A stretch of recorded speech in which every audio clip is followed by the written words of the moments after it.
Mr. Lawrence? Wait a minute, I'm like them. Wait just a second. No. Anything? Ms. Newman? Any report? All right, thank you. That brings us to the public agenda, citizens' comments. Is anybody on my right? Anybody on my left? Anybody in the back? Anybody out there in this room? Of course we all care. Okay, there being none, we'll move on to the policy agenda. Hey, no candy. Hey, The subject of this meeting is to discuss the fiscal year budget 2021-2022.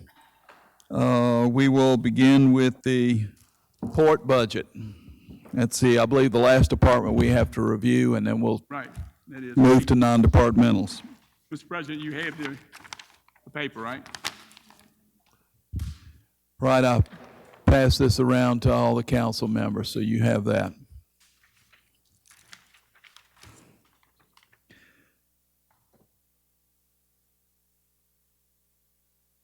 What? Okay. So the port numbers are at the very bottom of this handout. Right. Right there, you see the water and sewer on one line, Right. and then you see the port right below that. Personnel, supplies, services, contractual, and capital outlay, and then the debt service. Okay, Mr. Mayor. Yep, okay. So you can look at the total budget, FY 2022 went down by a few thousand, about $17,000 total. Some of it went up, some of it went down.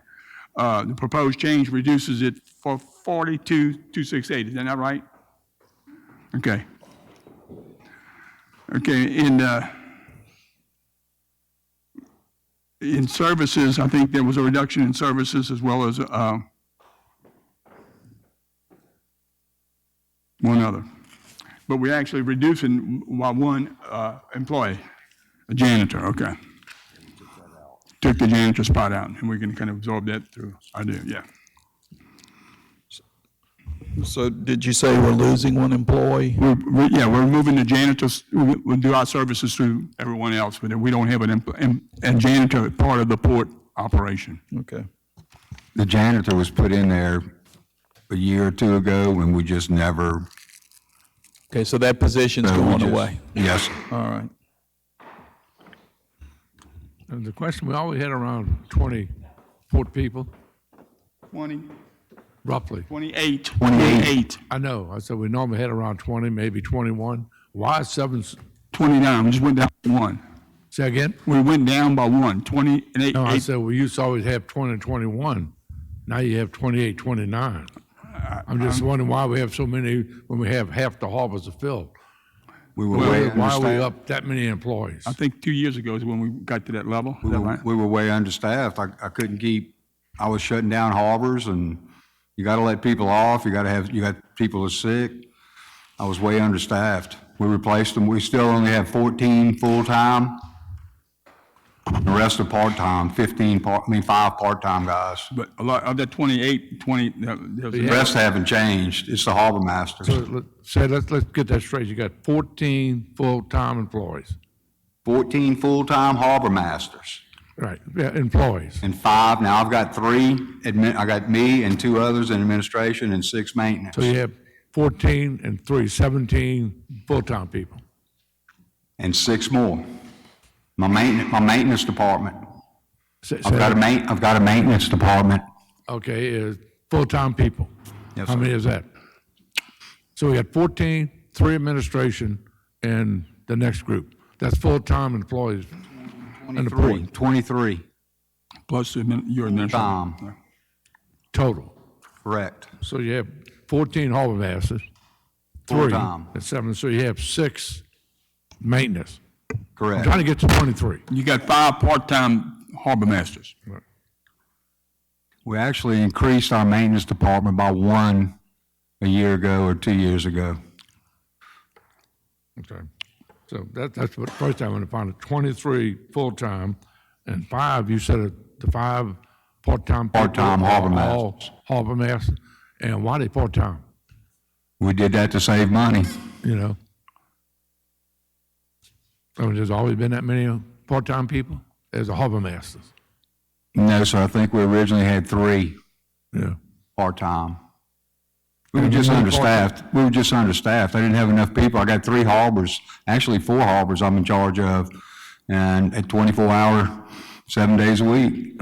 You know, I was having trouble letting people off. I was shutting down harbors when I had people get sick. So we staffed up so we could provide a good service for our people.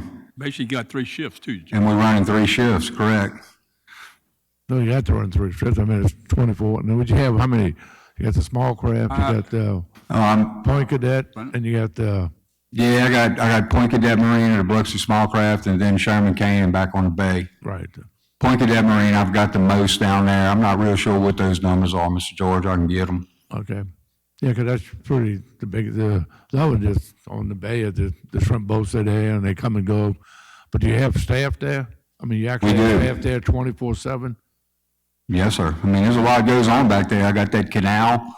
You know, that's what we use for the guys working on their boats. And there's a little bit more put on that canal right now because of the damage in the commercial dock at the small craft. So anybody needs to work on their boats from the small craft, I have to send back there to the bay also. I got to have people there. I mean, I can shut it down. You want to save a few employees. Yeah. Now I'm just trying to figure out why we always run. Like you said, it might have been shorthanded. If you go back to the original, when the city originally took us over, there was way more people. But that one extra too, when it was 2021, did you have part-time people at that time, or was that just 21? We did not. We did not have any part-time people. So it was 21 at that time, full-time employees, and that's all you had? Yeah, that was total. Everything. That was everybody, yes, sir. Okay, all right, so I want to make sure we had that. And I know we've had some of these big tournaments, which helps us a lot. And do we have a problem with having the carts and the trash cans, have this stuff available for like that Billfish tournament, was a big tournament? No, we have no issues with that. We had a problem getting our parts in for our carts is what happened. I had 25 garbage cans put out down at Point Cadet Marina.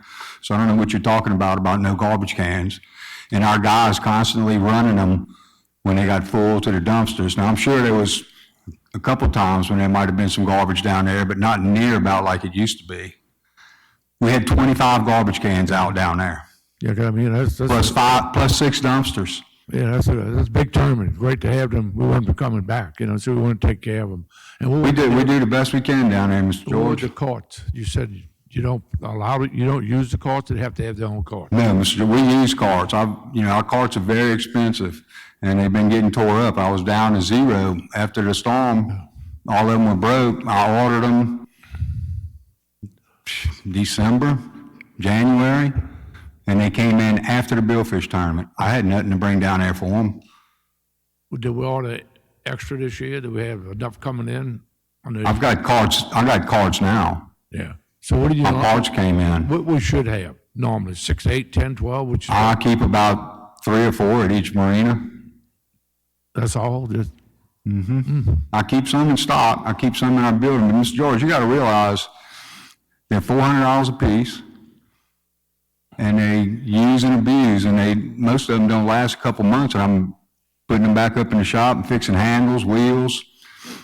The majority of people, since we've been struggling with our carts, went and got their own carts. As soon as I put mine out 2 weeks ago, they put theirs in their truck and take them home, and they're overloading our carts again. The cart's a big thing, big issue in the harbors. It's a good amenity for our people, but they take advantage of us. I can give them a wheelbarrow. Yeah. Won't break a wheelbarrow. Yeah. It might be better with a wheelbarrow.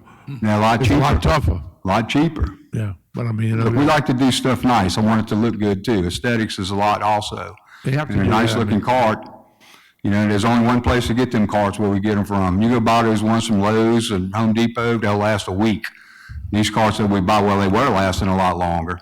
They get overloaded. They're fiberglass. They're very expensive. They're very good carts. I don't know if you ever looked at them, but they get used and abused. But Do the best we can to keep up with them. I would always have extra. I would think that would be a good thing for you to do. I would buy a couple because, like you said, it takes a while to get them in. They're not quick shipping.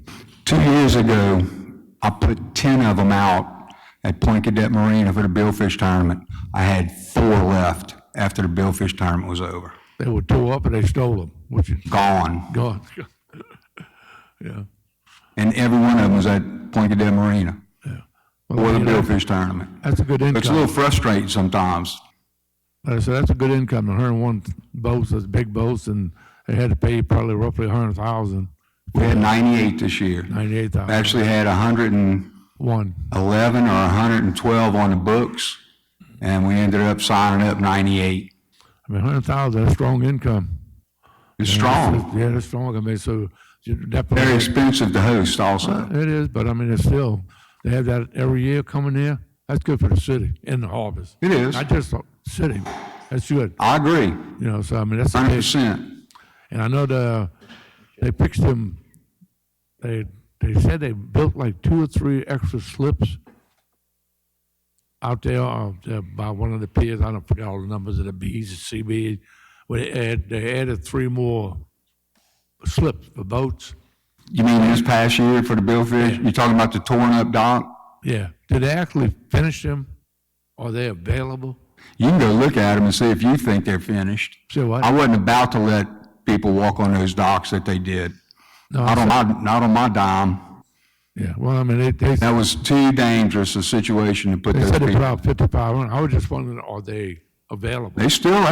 I mean, Mr. George, you're talking, this is not adding slips. This is a plywood deck walking across these broken stringers. You have to go see it, Mr. George. So what do we need to do to make them so we could use them? That's under the new redesign of the harbor.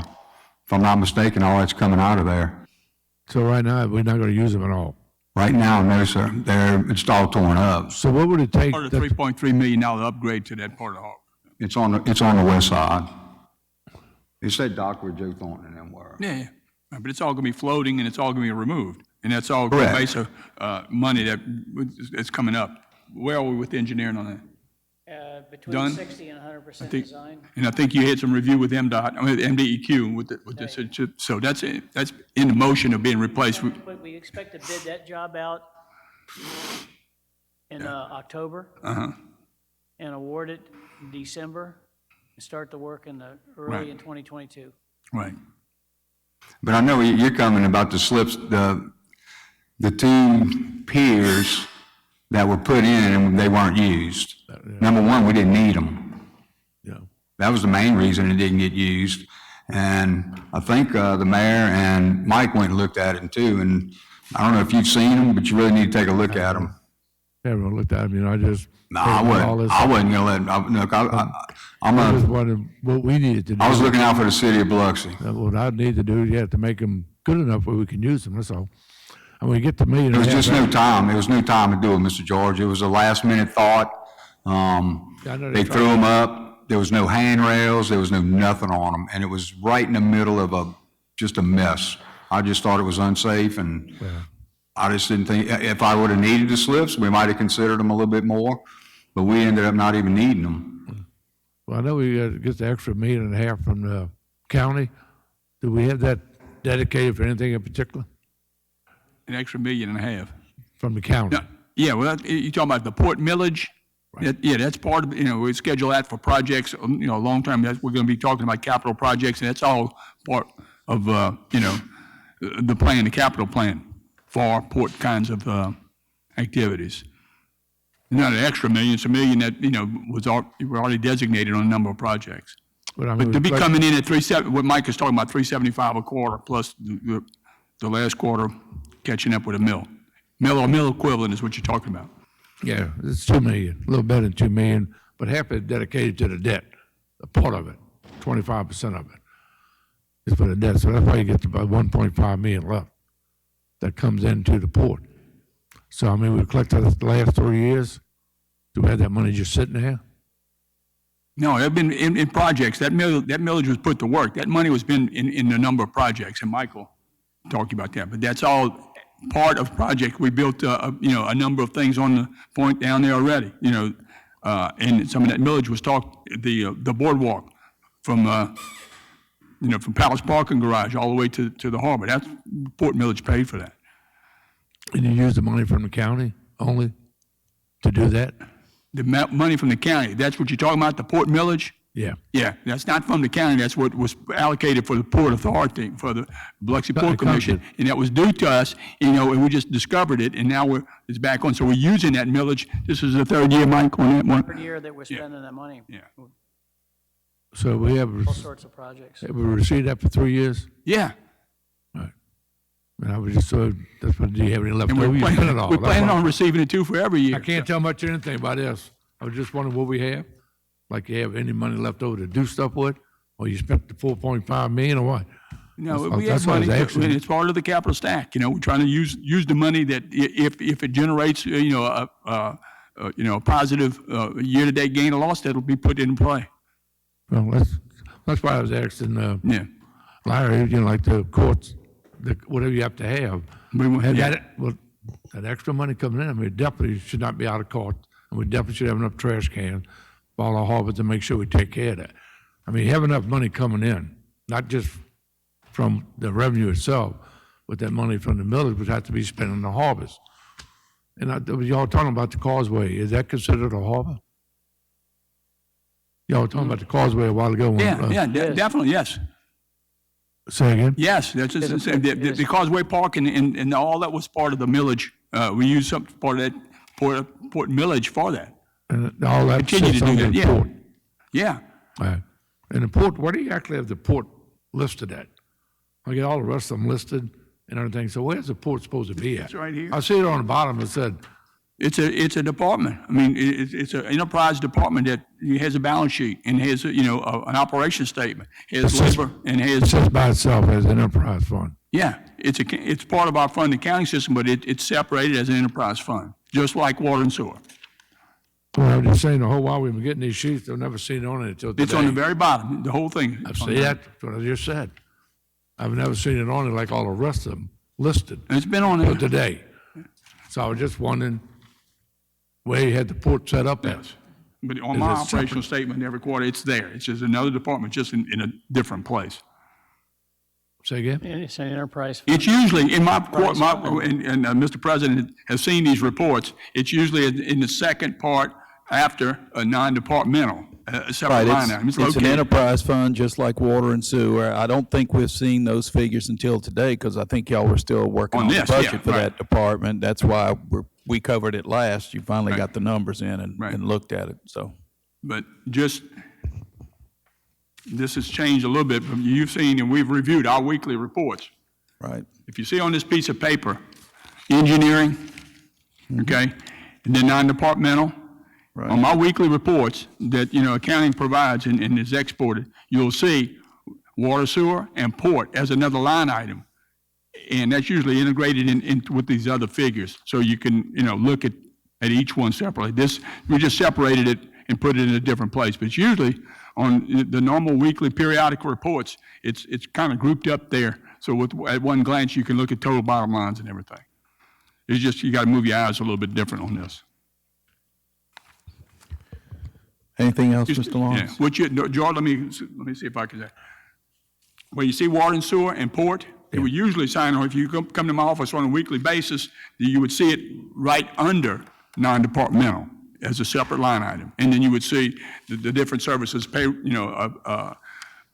personnel services, supplies, and so forth, separated. So we do track it completely. The reason I brought up about what you want to call it, the millage, is that is listed as income inside the port, because it only can be spent on the port, right? The millage from the county, or whatever you want to The call it. millage, It can only be it's spent on recorded. the port. What we do with the port millage, Say again? port millage that comes to us 4 times a year, each quarter, we move that money into the general fund, and then we move it into a capital project, so we can track where the money's spent. We're not spending the port millage on buying widgets, Only port projects. just for projects, so that we Forward. can, we know where every penny of that money has gone, and because every bit of it was put in a capital project and then expended from the capital project. All right, well, can we get a breakdown of that, all the council members, of what we've done? The 50 capital projects and what the source is. Right. I understand, it's all part for the port, not a bad thing. I- I think, like I told you before, it's great that y'all went after that money, because they've been owing that money for a long time. And others that get it now is good. It's good for the port. I have no problem with that. I think it's great. I'd just like to see how we broke it down and spend it, Well, whatever we're doing, or with the projects coming up next. Yeah, know you're trying to get we're grant money. planning projects 3 and 4 years out based on the use of that, revenue. So, what? Yeah, we provided that breakdown to the county like last year, so it's already in letter form, and I'll get that to you. Yeah, so you can get that to us too. All right. Most importantly, it comes in the flavor of $375,000 every quarter.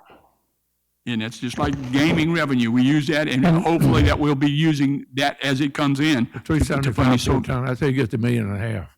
And each time we've created a new capital project Plus a and little put bit more. port money into it, this council has approved it. Right, okay. Project, yeah. So that concludes your questions, Mr. Lawrence? Okay. Any other questions about the port? Outstanding, all right. Outstanding. We have Good job. We have a couple of things. One is we want to review the tax levy, I guess. And the reason we want to do that and nail down the non-departmentals is because we want to set our date for our public budget hearing and advertise. Right now, we don't see, after today, we don't see a need for another workshop. Is that correct? Right.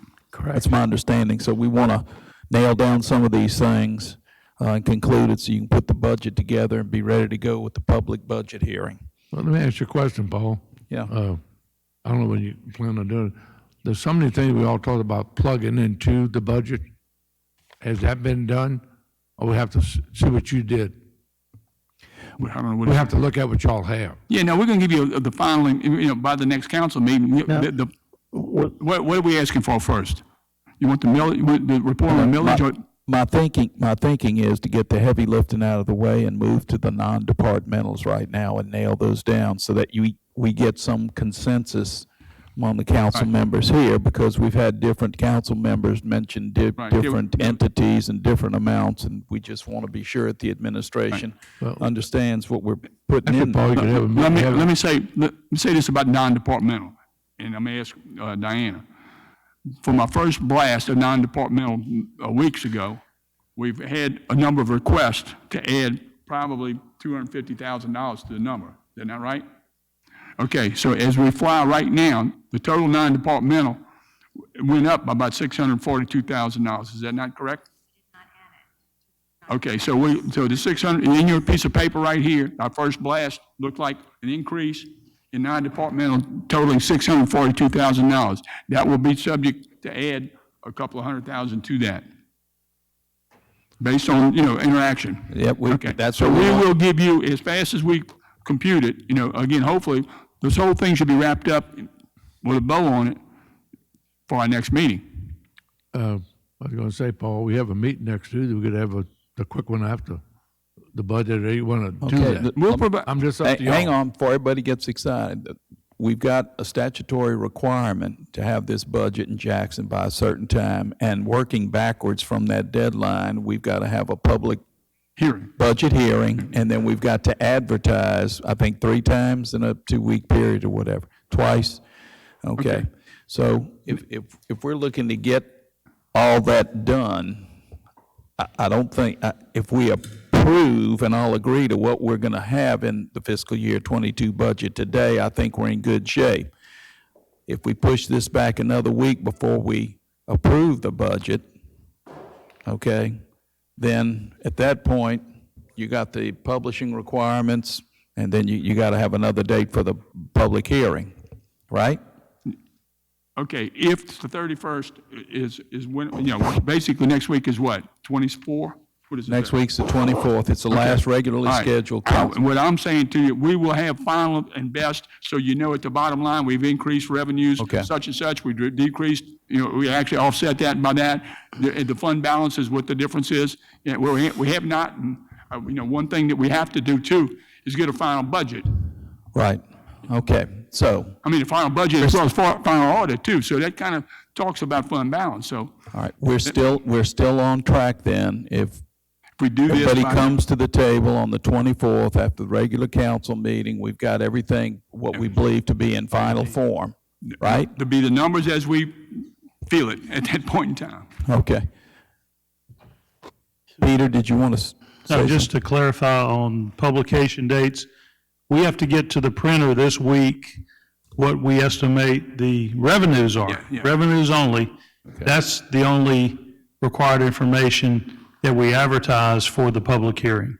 Okay. But those dates are already, that public hearing date has already been set. Let me get you the actual dates of when that's going to be, because when it will publish and when we have the public hearing set. Okay. You have those? All right. Question, Paul, Go ahead, George. It's a night meeting. Do they have this? Yeah, the public hearing will be You gave him, at 5:15 on September 7th. It has to be after hours, and it has to be a week before we adopt it. So that's our regular night meeting is September 7th at 6, but at 5:15, we're going to have the public hearing. Then working backwards from that, the second publication is August 31st. The first publication is August 24th. We need to submit publication by this Thursday. But we just need the revenue component in relationship to the ad valorem taxes. Right, so if we agree to that today and nail that down, we're good to go on the revenue side. The budget hearing, from what you said, is we're looking at Tuesday, September 7th at 5:15. That's before the regularly scheduled meeting at 6 o'clock. And then we, approve that at the following meeting? The public hearing, there's no action taken on the budget until the following week. Okay, now the following week, which is Tuesday, September 14th, that's not a regularly scheduled council. That's not a regularly scheduled council meeting, so we're looking at a special council meeting on the 14th of September? I think we agreed to move it to that. Did y'all not, Michelle?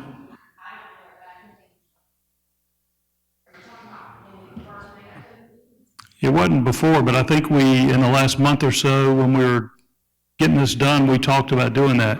The budget has to be approved by September 15.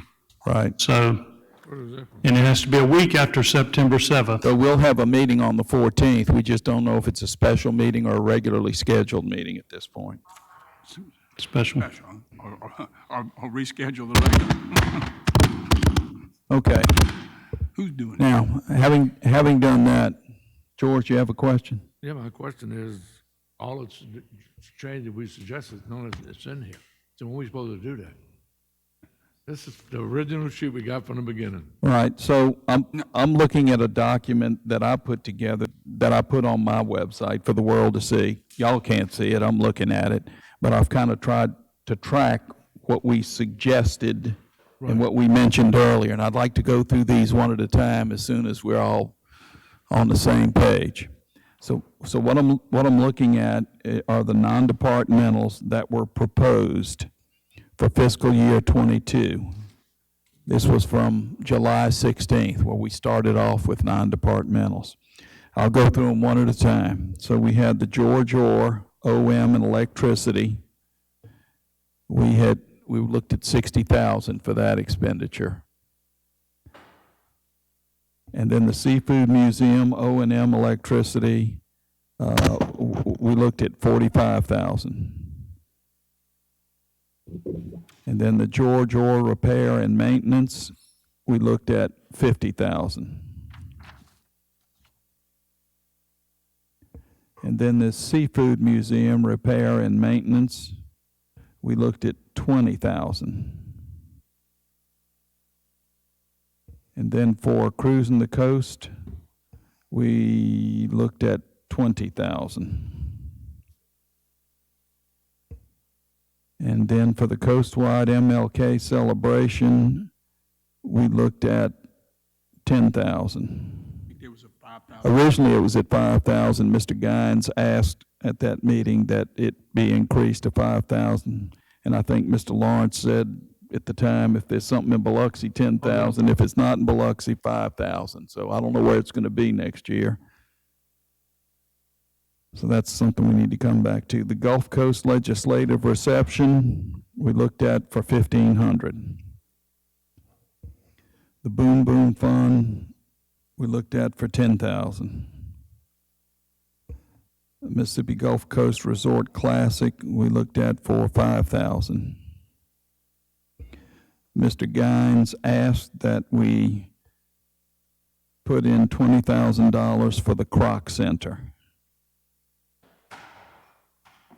All right, so that was a request. All right, then, let's see, all of that falls under MCA 17-3-1. That's community development advertising or whatever. Then the next section we had was community development other.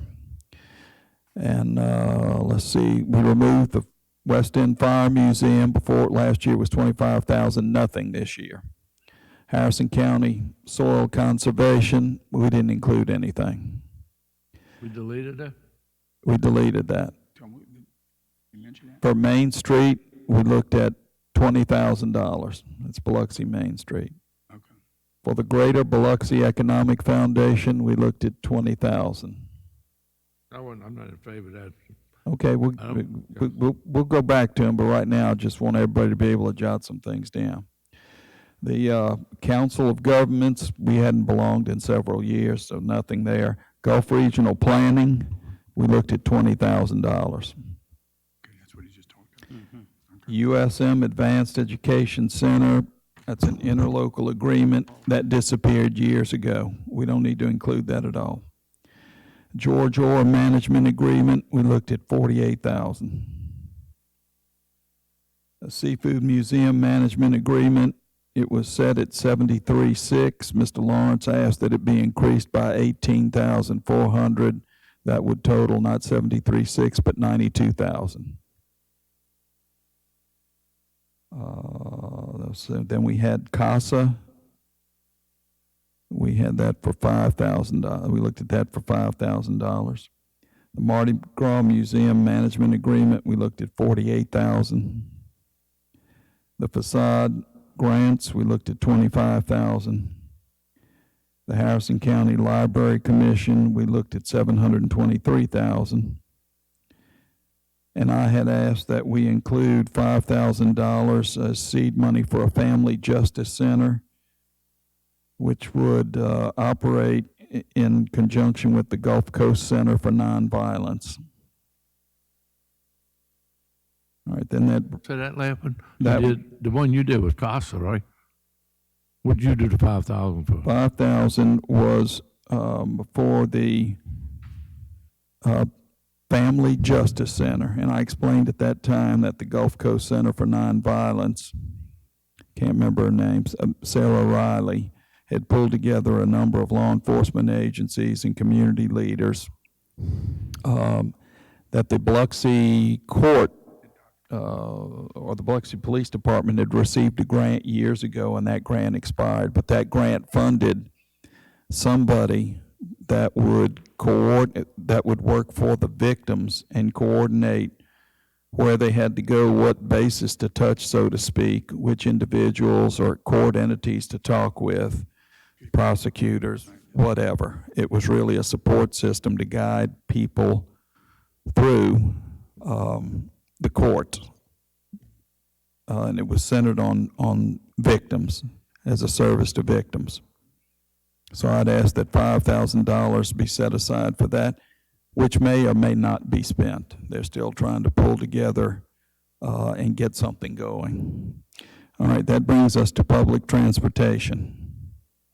Coast Transit Authority, we looked at $294,234. Motor Vehicle for Hire Authority, we looked at $31,350. Let's see, property insurance premiums, we looked at $3,200,000. And then there were a couple of other items under non-specific debt service. One was the principal for lighting retrofit note / Motorola. That was for $383,768. And under that same heading was the interest for lighting retrofit retrofit note / Motorola, that was $58,528. Now, that's the last time we spoke about non-departmentals. I think that hit everything, and there are probably still a few other things some folks may want to mention. I know I have one, but Ms. Newman, did you have anything to add or consider in terms of non-departmentals at this point? Yeah, I was actually going to say I'd like to see at least 25,000 for the Women's Center. And for CASA, I would like to see at least 10,000 to help the children instead of just museums. Write that down on this piece of paper. What was the first one? What was the first one you said? Women's Center for Nonviolence. How much you want? How much you said? 25,000 or 5 now. 20,000? Sitting All at right, 5 now, it'll be we received, 5 now. I'll try and keep it straight on all this. There was a request from the Women's Center for Nonviolence, request for 25,000. And I think that's what Ms. Newman is referring to. We all received a copy of that. I think I forwarded a copy of that letter, or Tanner did by email. And then you want to see CASA increase from $5,000 to $10,000, Ms. Newman, is that correct? Yes, and also the Back Bay Mission, are we still doing something to help with their program? It's in community development Okay. budget. That amount in community development was 25,000, I believe. Okay. Anything else, Ms. Newman? Okay, so right now, if we can get them all down, then we'll go back and see if we can get a consensus on all of this, and if so, we'll be pretty Let much. me recap. As what was mentioned and what was talked about, there are a number of items, and the total's probably, if you look at this piece of paper, before these ads, we had 642,000, more than we did. If you add that additional, they'll probably bring it up to about 700,000 more than we did last year. So that brings that 5.1 to about 5. Right, it'll be, yeah, that's right, but So we're going to discuss, these things in detail, or do you, talked about, the getting the $92,000 fee for 18,400 up. I mean, I think Mike and Diana was hoping to make sure that these are adds to this. They're not in this figure now, so these things like the 18,000 for seafood, the 20,000 additional for property. right. But so, We'll get to that. I want to first, let's get our list, and then we'll go back and we'll cover these again just to be sure we're all on the same page. Okay, you're good, Ms. Newman? That's CASA for 10,000, women's nonviolence for 25,000. Thank you. okay, so you're kicking up by 20. All right, Mr. Lawrence, as I recall, you wanted to increase the Seafood Museum by 18,400 up to 92,000, which is what it was a number of years ago. Is that correct? That was the original contract. Okay. Yeah. Anything else? Brought it back to the original contract. Okay. Anything else? Yeah, but they offer. Yeah, I think, I'd rather see y'all put this other money, the 20,000 for the greater economic development. I don't see any sense in that one.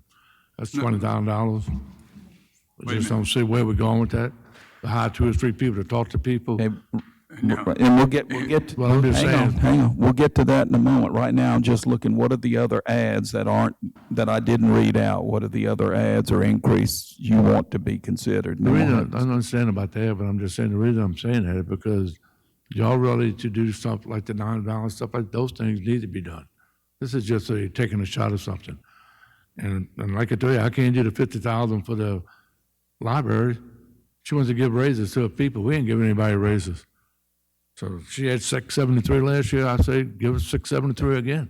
But did you have anything else to add at this point? I'm just saying, Okay, we'll get to that. We'll come back to that. Robert, is there anything else you want to add to non-departmentals?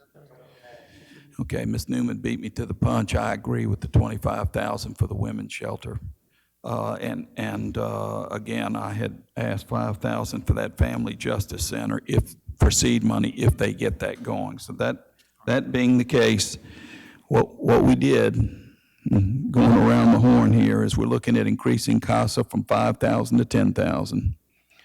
And we're adding another line item for the Women's Center for Nonviolence of 25,000. We had 5, I think we was kicking it up to that, right? To make it 20. He had 20 more thousand to the figure. All right, okay, 25 total, yeah, okay. Right, okay. All right, now, so now that we have everything that everybody thinks they want in there, is there anything that we think we don't want in there, want to modify?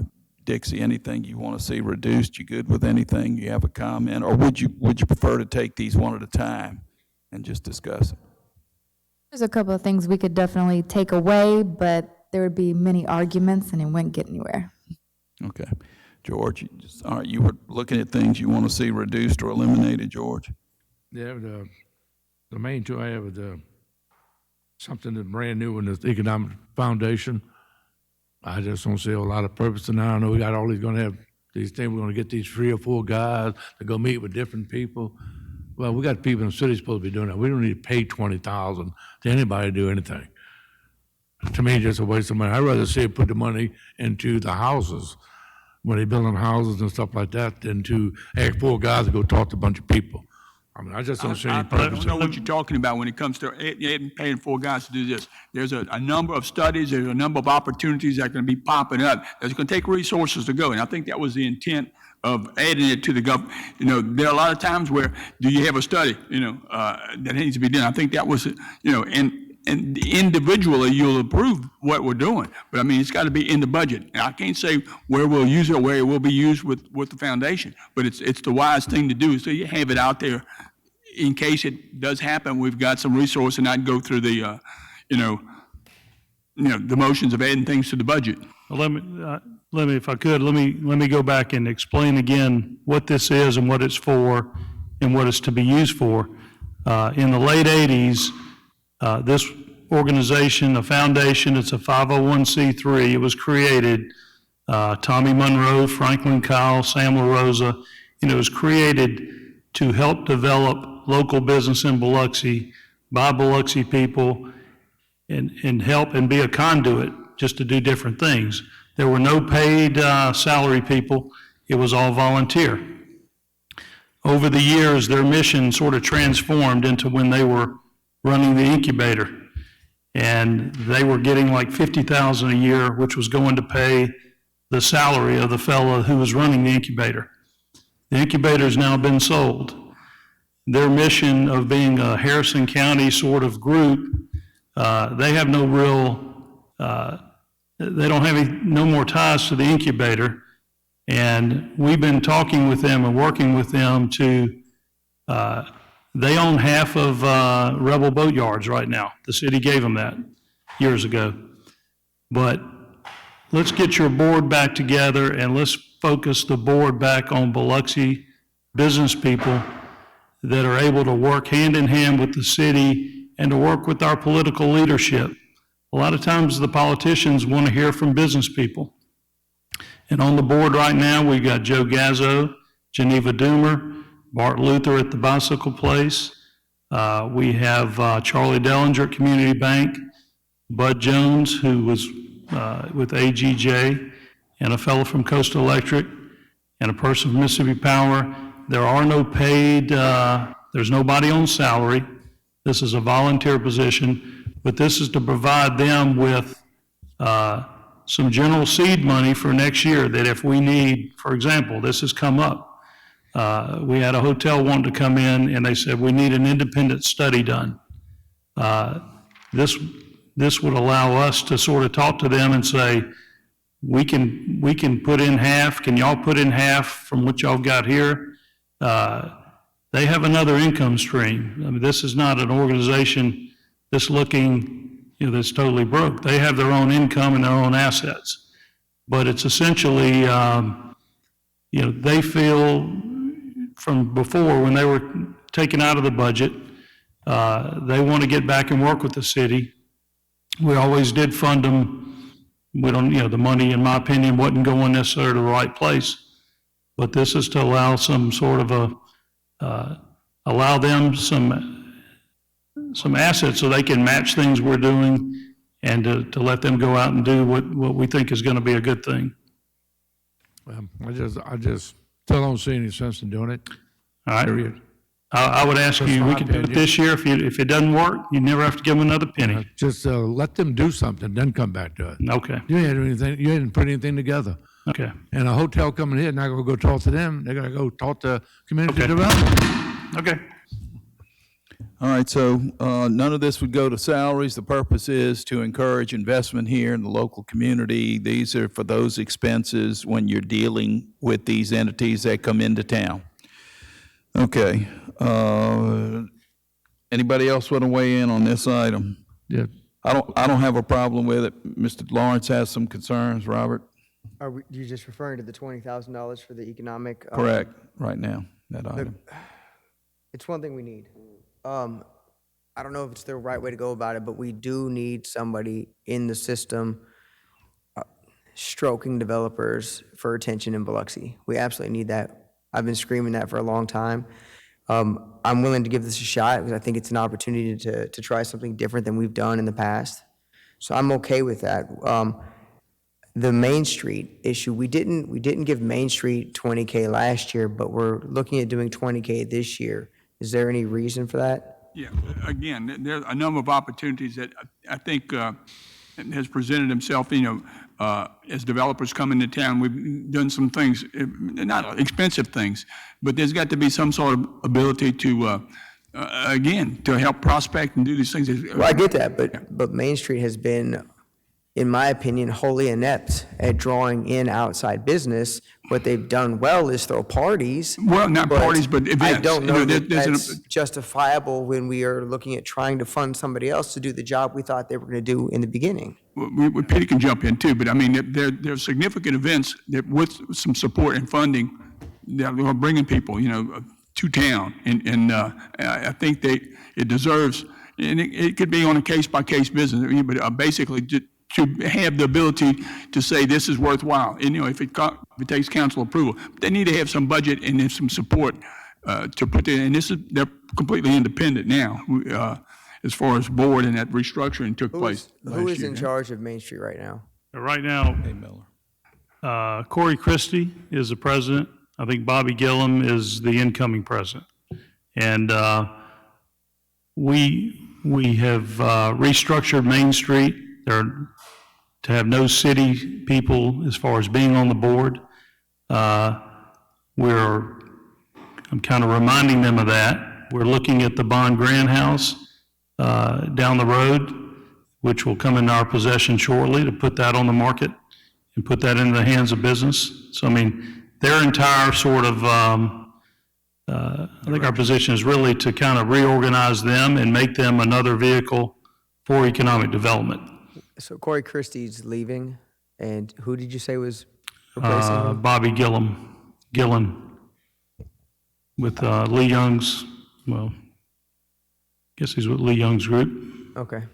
the district. All right, so, excuse me, Robert, just for a moment, so I'm trying to nail this down. So Greater Biloxi Economic Foundation, you're good with that? I am. I'm good with that. Dixie, are you good with that? All right, we're good with that. So the Greater Biloxi Economic Foundation for 20 grand is in.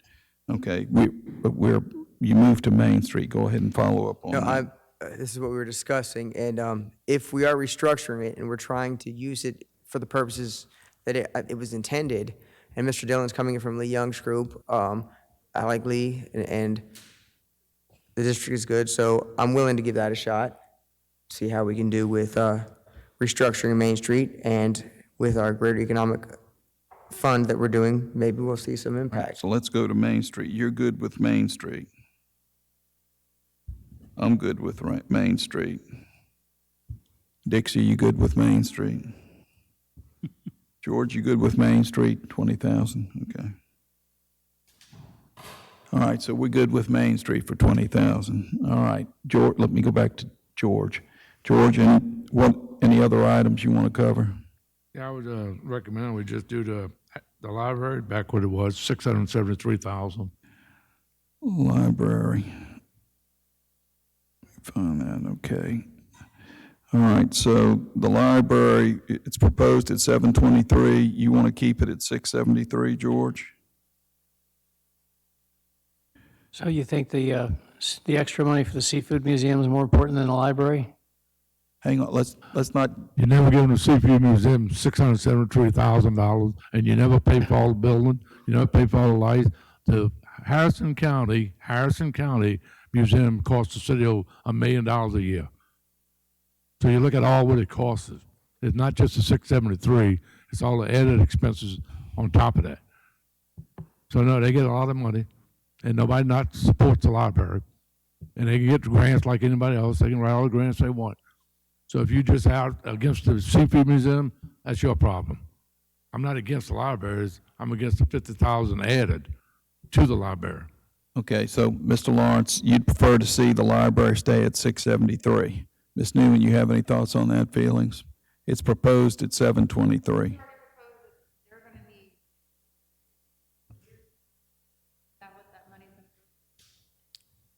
Dixie, will you repeat what you said in the mic? I didn't catch what you said. You proposed for years now that y'all are gonna be in need of computers, and that was years ago, so Yes, we were never fully funded for the computers, and we've scraped together things, and we're still trying to fill that gap.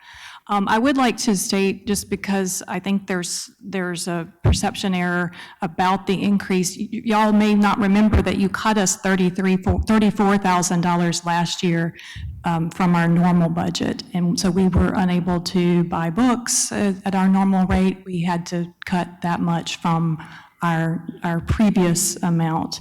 So the small amount that we're asking for, it's 16, I believe, is going to help us give, I know that you mentioned raises, and I understand that you don't want to give raises if your people aren't getting them, but please understand, Biloxi has, I have my notes back there, but I believe it's 15 people out of 25 making $8.26 an hour. We have another 5, thank you, who are making under 9, and it's your people, I believe. I check your job listings from time to time to keep current. I look at the county, I look at Gulfport. I don't think I've seen any advertisements for any position. Lifeguard, part-time summer lifeguards are making 11 an hour. Your laborers are making 11. Those people deserve that amount. That's reasonable, but our people who are just as deserving are making $8.26. And since we're in PERS, they have to pay 9% of that to the state for their retirement fund. So I don't think that we're not asking for 50. We're asking that 50 is getting us back to where we were before y'all cut us last year. We're asking for about 16,000 to give some really deserving people some raises to keep our services where we want them to be for your communities. So I'm very distressed at the thought that I'm going to have to go to my people and say, you're not worth $9 an hour. Well, I thought you said you weren't asking for, just a minute ago, did you say we're not asking for 50, we're just asking for Well, 60? I mean, yes, but last year we were 34,000 in the hole. So we're asking you to put that back where it was the previous years, right? That you took away. We're asking for an increase like over 2019, or sorry, 2020 of 16-ish, 16, So that 17. 50,000 came from the 34 you finished in the red last year. Yes. And then the 16 for wages. Yes. Okay, for those. And again, like Ms. Newman, I appreciate you bringing that up. We requested several times for y'all to help us fund our computers that needed replacing, and we came back and we asked, and the money wasn't there, and we were in a crisis, we're in a pandemic, we understand that, but we're not, and we're having record casino revenue, we're having, things are going really well. I know that can change on a dime, but I think my people, I know they're not city employees, but they represent your city, and they're people who live in your city, they spend money in your city, and $8.26 an hour, really? I mean, it's distressing for me as a leader of my organization. I have a question. Go ahead, Robert. With all of these issues with COVID and pandemic crises and things like that, what kind of numbers are you seeing? And I'm asking this because I want to understand how you guys are planning a transition into a future without paper books. There's a whole different model that we're seeing develop in other places with public libraries. What are we doing to transition from the archaic device we call a public library to the modern center for information, which most modern public libraries are becoming. We're doing several things, and one is if there's some studies that Pew did in the last few years that show that Gen X, sorry, not Gen X, that's me, that's old people, that the younger generations actually prefer books, regular books. They like the ebooks, but they do both. We're seeing a lot of use of downloadable audio from all ages, from parents to seniors who like to listen in their car. So we offer digital items. We have library. We have an app that you can download books, movies, stream things. We also, I think I sent out to all of y'all several months ago that we were one of 50 institutions in the nation out of 1,000 who were chosen to receive CARES grants for a mobile response vehicle. So we'll be able to provide, services in the community more. It's a bookmobile, but it's also, we'll have laptops and Wi-Fi and things like that. So I think that's a good model because people can't always get to the library. They're busy, they have families, and so we can go to community events and provide services. And I know that for most of us who are, of a certain economic status, we don't need the technology services, but our patrons every day come in and they don't have broadband, they don't have Wi-Fi, they don't have a computer, they don't know how to use a computer. You'd be amazed at how many people, young and old, don't know how to send an attachment, and so our people are helping them do that, helping them apply for jobs. And the other part of libraries that we're having trouble with in COVID, but that we are adapting to online and in person is, it's a place for families for children to come and, to participate in story time because Mississippi doesn't have, state-funded preschool. So we're the main resource for families to promote literacy.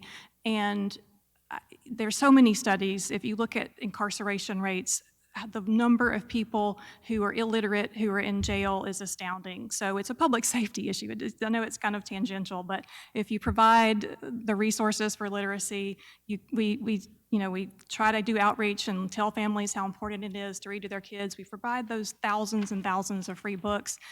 If you keep investing in that, down the road, you'll have a better society because you're stopping those problems before they happen. So I agree that I'm sorry, but I'm passionate about that. There's a net social gain, but there's costs that are provided with that, right? So in reducing our exposure, are there any revenue streams that you have? And given the current inflation that we see for consumers, and now even with us as employers and providers, is there any way to increase those revenue streams even a little bit? Because every little bit counts, right? Well, unfortunately, our only revenue stream, because we're not a for-profit entity, is we have fines. A lot of libraries are going away from fines, or they're trying to mitigate those.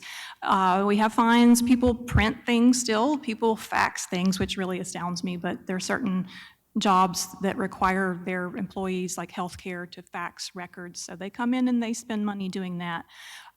Because of COVID, our revenue from that is greatly reduced, so we're going into next year about half of what we projected for that. I don't think that's an expansion area for us because people will eventually start scanning more things. And Right. What about, so when I was a kid, and things are vastly different than when I was a kid, regardless of how young I look, it's been a long time. We used to take trips to the local public library, right? Do schools do that? And if they do, if we're seeing Beauvoir and Jeff Davis and these elementary schools bringing students in, is there a way to tap into the education budget and have them give us some sort of fee to host them? no, we can't charge fees for that sort of thing. That's because it has to be free to the public. We do It has to have, be what? things have to be free to the public. I don't think that schools would probably have a way to pay for a trip. I'm not sure how we would charge them, but we do get school visits, but I don't know that we would. I think if we started charging, we would get fewer. That would be the result because they don't have money for that sort of thing. Let me add one thing too. I've been noticing in the ARP stuff that there was some, it'd be one time, but we're willing to help because I think it's worthwhile what it was being done. But for libraries and museums, from this 980 something $million designated, that there is some opportunity. We'll see. It may be one time. You can't count on it every year, but it may do some one-time things that will be long-term beneficial. I think that will be primarily for physical, if we need repairs and yeah. the buildings are older or they just need work. We are getting some of the ARP money, and I think maybe I mentioned it to Mr. Lawrence after the meeting, but we're going to buy a new van because that's a big expense. We don't have to come ask you.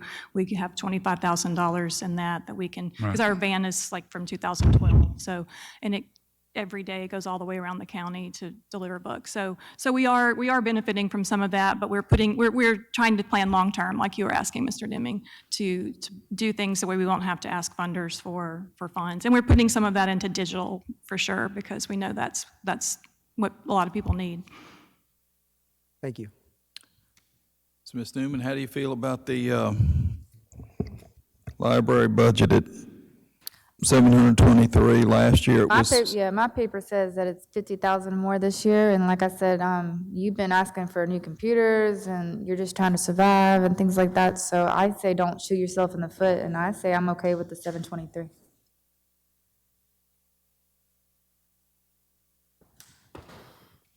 I'm sorry, repeat the pertinent part again.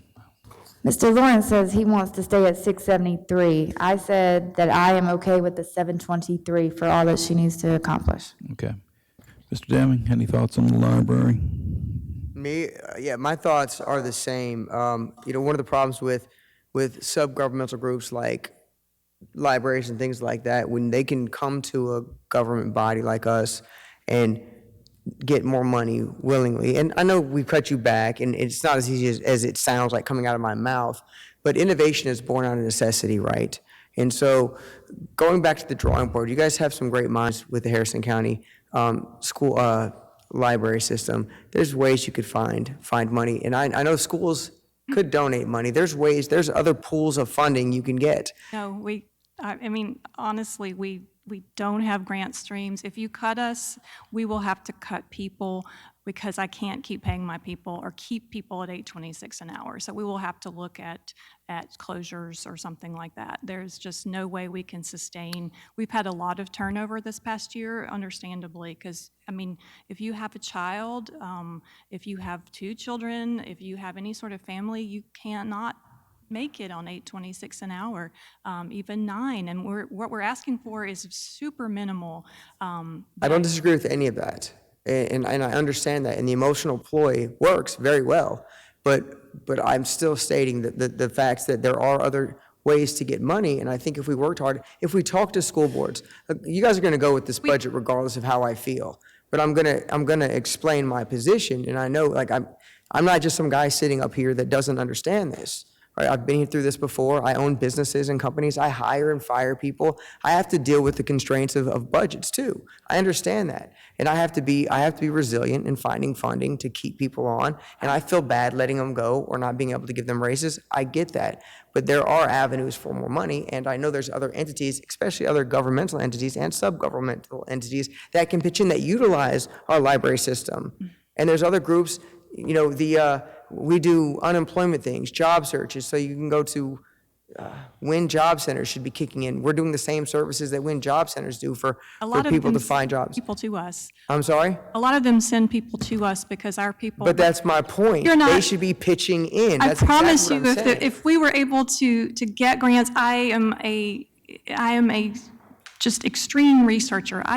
We share, the state shares things. We, unlike a school, we are not able to tax. You could provide us with millage. There is state code that allows you to allocate millage to us. That would require, a tax increase, however, which is not popular. But we can't do like a school and raise taxes in order to fund ourselves. We're dependent on you to do it. And I'm not asking to raise taxes. I'm saying that No, I know you're not. There's other places to get money. I promise that we are very smart and creative, and unless we charged for things, we couldn't, and that's really not part of our model, because the people we serve don't. if Women Job Center is getting government money, tax Get dollars, federal money. it doesn't matter. If they're sending people to our libraries to do the job they're supposed to be doing for that money, they should share that money with us. Well, it's not like an arrangement where every person who comes in there comes to us where we could charge them. It's, if someone needs a lot of assistance, they'll send them over. And we're all trying to fill that gap, but I really assure you that How many? I'm just saying that How many our- Witten job centers are even still around? Because I know the one. I'm not sure, but I just know that we do a lot of that because maybe they can't get to the Wynn Job Center, or maybe they just need that extra, that extra assistance. I'm not sure, but we see people who. If you give someone the opportunity to exploit a system, they'll exploit it, and that's what they're doing. Right. But look, I'm one vote on this council, and I know. that's So all I am. speaking of one vote, since we're trying to get a consensus, where are you on the 723, yes or a no? I'm fine with it right now. You're okay with it? I'm not right? gonna, I'm not gonna go against it at the moment, but as we go through the All right, budget. so you're a yes, I'm a yes, George is a no, and Dixie is a yes. All right, so right now it's the library at 723,000. All right, let me go back, George, any other items that you, Yeah, we all had this meeting last week with CTA, and they come up with all these numbers, but they, went up $74,000. That's a big increase on anything. That's the same. I mean, we went to an hour and a half meeting with them, and it's always what they need, what they need, what they need. It went from 220 to 294. And Bree, That's huge. I know we don't seem to care, we just throw the money away, doesn't matter, but anyway, somebody got to explain to me what we're gonna lose if we don't do that. They all start complaining, they're gonna take all the routes away. So what are we paying them for? Every time we do anything with them, the first thing they say, we're gonna take the route away. Do we have another bus system we can go with? I mean, I'm just saying, we give them $300,000, it doesn't matter. Next year they want 330. We went from 260, we went to 323. They're all over the place, but always they need more money, need more money. I'm And then just the saying, first thing maybe they it- say, it's going to affect the senior citizens. Of course, they use that one all the time, but I'm thinking you probably should have said some of that when they were here to hear it. say again? I'm thinking you should have said some of that when they were here to hear what you got to say. I did. I asked them what it would cost us if we didn't do the 74,000. And they gave me the song and dance, how everything was going to fall apart. Last year, we gave them less money because they received a grant for the COVID virus.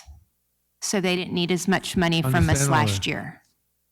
I'm just saying, this is another thing, like Robert was saying, this is all city money, and we're supposed to have a transportation. Understand that. And evidently, we don't have much choice but CTA, and they basically do a good job. But sooner or later, that'll be up $500,000 a year, so we can run some buses. And they subtract half these routes, and nobody even misses them.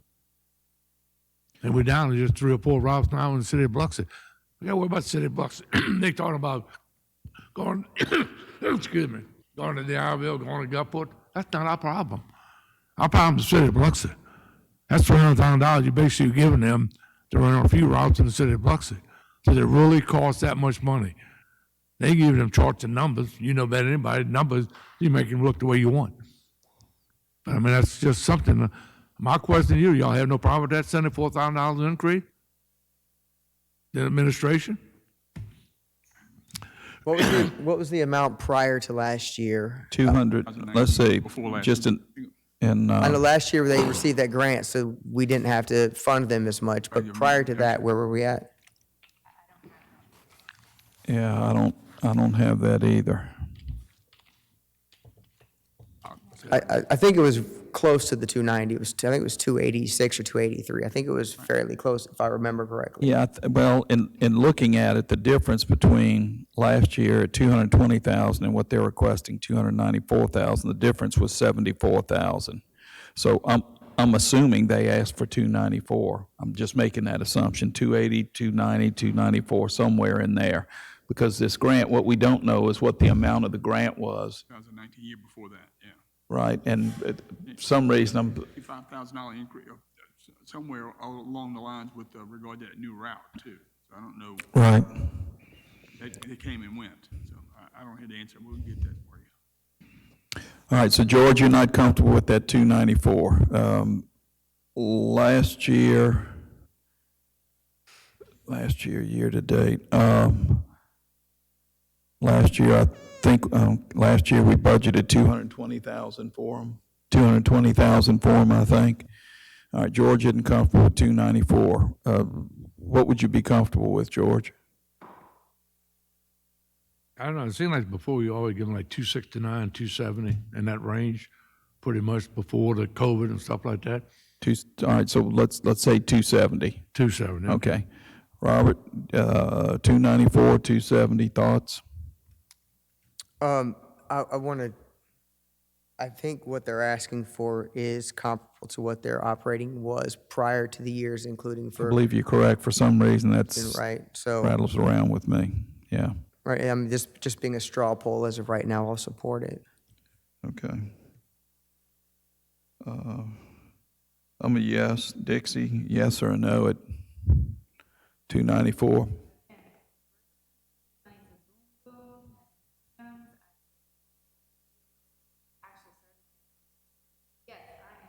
Okay. All right, so we're good with 294, 234 at this point in time. All right. What other items, George, can you I think have of? one question, I just need to access. The $48,000 we give to the Mardi Gras Museum Yeah. was never open. Who we actually giving the money to? The Mardi Gras Museum organization, 501c3. They It is. Huh? They have- It is a they- nonprofit. The nonprofit, that's right. They have a board, this was to pay, as I recall, the salaries for those folks who work there, I think some part-time, probably operating expenses, utilities, that kind of stuff. And, that's pretty much Yeah, it. I think we were experiencing, about 30,000 more a year, but when it was over there, plus whatever.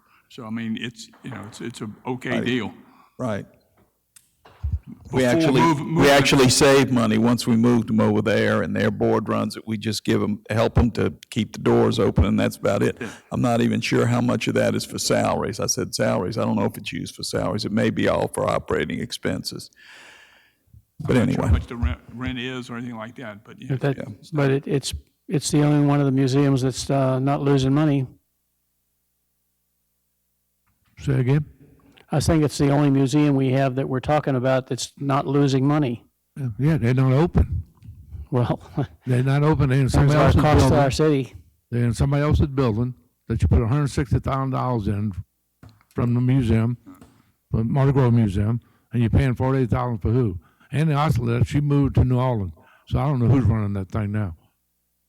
It's a board. So I mean, I don't know, have a clue, but you can pass there if they open 3 days a week, you're lucky. It brings people in the city. Well, I'm just, y'all want to find out the facts, that's the fact. The rest of these places open every day. They're not. And if we don't own the building or anything, the rest of the stuff we do, own the land or the building, whatever. This we have nothing to, nothing at all. They already put 160,000 of their money into fixing the place. So they gotta get rented, he's gotta be happy. Plus, I just want to bring that to y'all's attention, so I don't know who you're paying the money to. Did they come back to us this time for more money? Or No. you just They put didn't it ask on me. there? They didn't ask. Oh, dude, it's costing us about $70,000 or $80,000 just to keep that Magnolia. I mean, it was never open. They had no employees. At least, I mean, the business plan over the next 5 and 6 years, that was a deal in my estimation. If we left it alone, didn't sell, what, 800,000 we sold it for, Magnolia?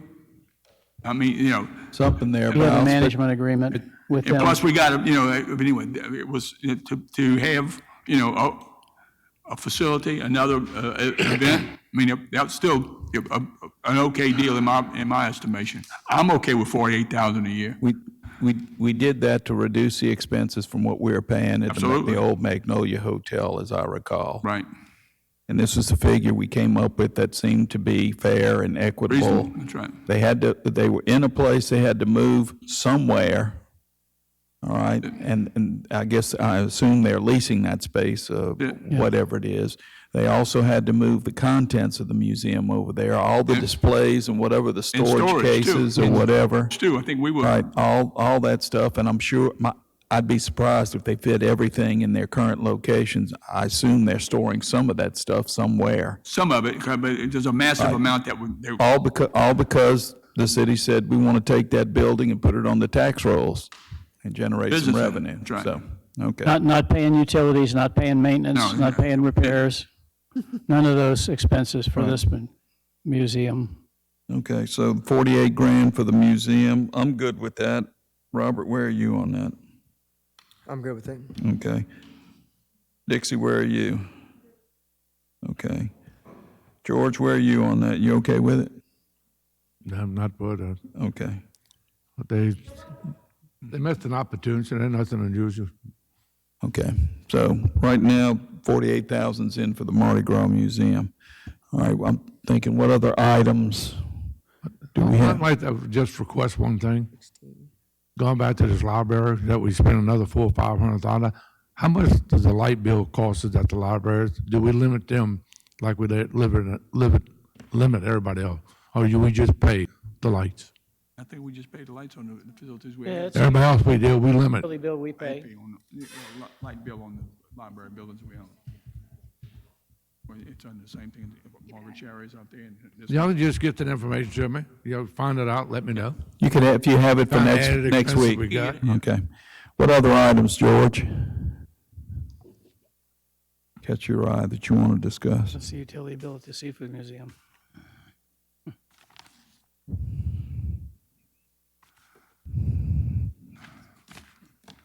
Anything else catch your eye? You want to? No, that's about it. I just seeking that information. Okay. Dixie, anything catch your eye? You good? Robert, anything catch your eye? Everybody's, all right, we're good with the Seafood Museum? Are we out of here yet? Almost. We're good with the Seafood Museum going from 73.6 to 92. I'm good with that. Robert, you good with that? Dixie, you good with that? Seafood Museum?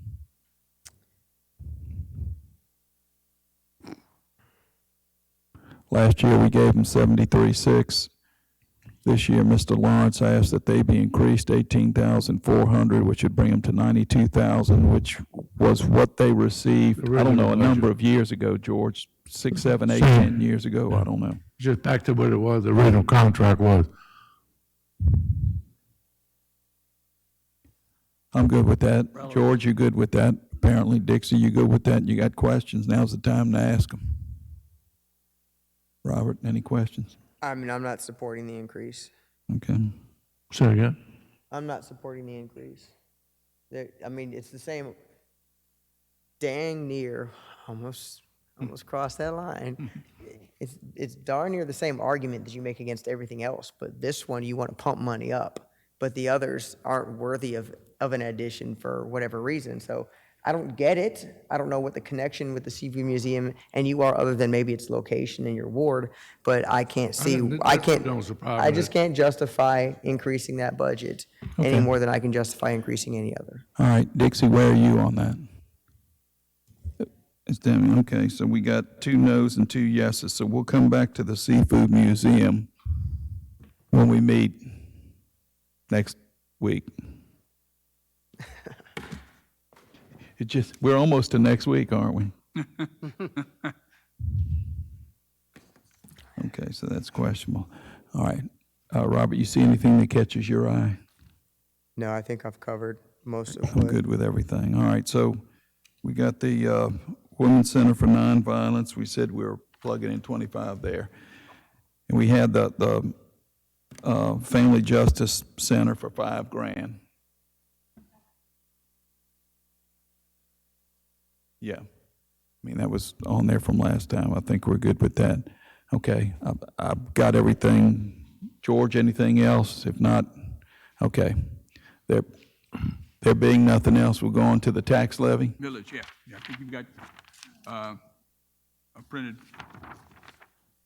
copy of this. Yes, thank you. That's this little sheet. Right.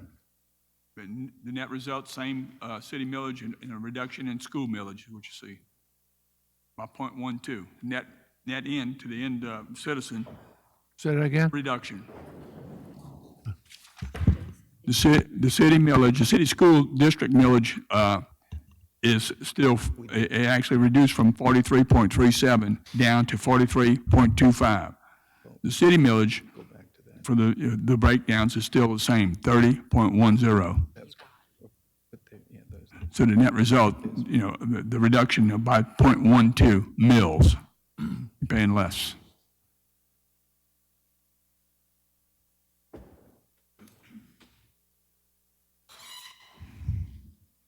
So that should get us in a position to advertise as far as revenue, and we should have enough to do the complete ball game by the next cycle. Okay, so that first column, fiscal year 21-22 proposed millage, so we're 30.10 for the city, same as Okay. last year. So we're bumping that up from general. I mean, we're moving the numbers, we're rolling some numbers around. We're going from 19.07 mils to 1969 for the general. And some of the reductions in the other ones. Okay, let's see, F and P, D and Fire R, police. that's the old retirement system. Fire police, yeah. Correct? Okay, and the employees, okay. All right, so there'd be no increase in millage. We just, Now, as far as city millage, right? right, we're rolling a little out of the debt side into the general. Right. But, okay, the general fund, I'm good with that. Any questions about the proposed millage? Robert, you good? George, you good? Dixie, you okay with that? All right, at this point, I don't know that we need to do anything else. I George? just want to just say one thing, and this is really a response to Robert and Dixie. The reason I feel so strongly about the Seafood Museum, first of all, it's our building. It's our land. Everything down there, we own. I don't know what you just said. No, everybody you talking about, we own none of that. So you should pass the money on 25,000 or 30,000 people that has nothing to do with the city. This is our building. This is our company. This is part of the city. As he said, we all Biloxi, all right. But y'all turned down the only person that actually is fully deals with the city of Biloxi. But you funded 25,000 for it, had no problem with that. 10,000 for that, no problem with that. You got a museum, 48,000, don't even open. You got the libraries complaining because you only, 400,000 or 500,000 more in light bill, whatever we pay. Give it 50,000. I mean, had no problem with doing all that. So that was the reason. My thing is, that is us. That is part of it. So, Can I respond? yeah, go ahead. You asked to give them money. They didn't come and ask me for. That he did. I didn't, it's That on was this, there. You wasn't here. okay, it's Oh, they came to the meeting and expressed it? page, the proposed amount, you want to increase the proposed amount.